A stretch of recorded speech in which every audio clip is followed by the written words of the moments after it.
Pakistan has come literally begging to India on the Indus Water Treaty, asking for a discussion and a reconsideration. Well, India's message was quite clear that no more water or terror can go hand in hand. Of course, after placing the Indus Water Treaty in abeyance with immediate effect following the Pahalgam terror strike, we hear New Delhi has received what we can call certainly a desperate letter or a desperate plea from Pakistan asking for a reversal of the abeyance. For the first time in decades, Islamabad has signaled its willingness to sit across a table and discuss with India's objections.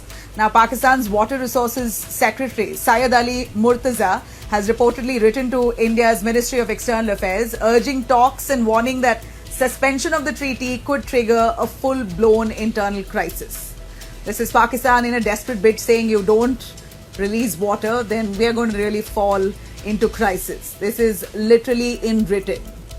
Now, this sudden change in tone appears to be a stark contrast to Pakistan's earlier defiance, despite two prior notices. Now, let alone the terror and the conflict that's happened in the last few weeks. But in 2023 January and in 2024 September, India had raised concerns about the guidelines of the treaty, wanting to reconsider some of it or revisit some of it. Pakistan at that time showed no interest in dialogue.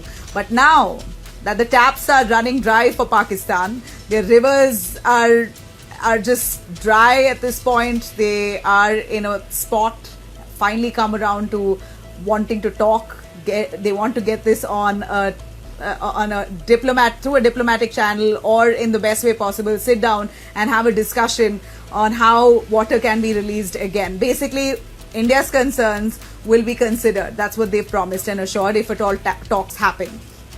The treaty still will stay suspended. Modi government also, we hear right now, is preparing to move forward on long-stalled hydroelectric projects to see how best to utilize every drop of its share. Projects that were earlier restricted under the treaty, it seems like India is going forward with it to carry out these big dams to see how best we can preserve the water and fulfill our share of the bargain. Why should India really care for what Pakistan needs or wants at this point, considering they have shown no regard to India? Now, as I would wrap this story here, I will say what the Union Jal Shakti Minister C.R. Patil has said. He's confirmed not a single drop of water will be allowed to leave Indian territory without it being utilized. So you can imagine we're going to be really using up that water as much to our fill, and what remains will go to Pakistan.